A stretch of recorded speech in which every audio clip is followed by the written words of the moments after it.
আজকে দেখাবো ম্যাগির নিউ রেসিপি।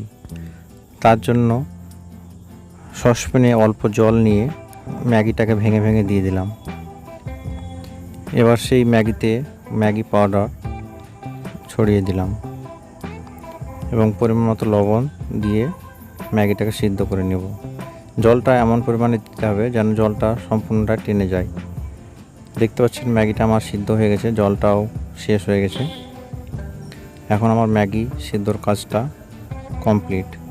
এখন সেই সিদ্ধ ম্যাগিতে একটা ডিম থেকে কুসুমটা আলাদা করে সাদা অংশটা দিয়ে মাখিয়ে নেব।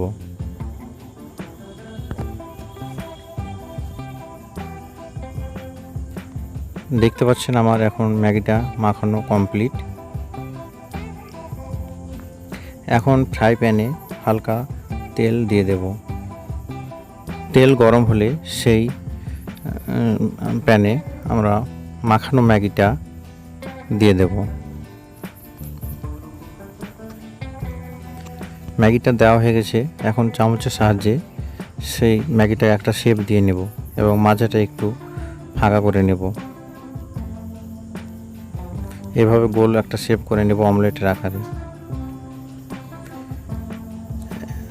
এখন সেই গ্যাপে একটা ডিম আবার ভেঙে দিয়ে দেব।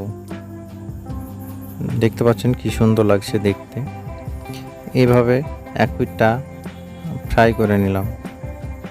এখন উপরে ডিমটা একটু লবণ ছড়িয়ে দিলাম, যেহেতু ডিমে লবণ দেওয়া নাই, ম্যাগিতে লবণ দেওয়া ছিল তাই অল্প দিলাম। এভাবে আমরা দু পিঠটাই ফ্রাই করে নেব।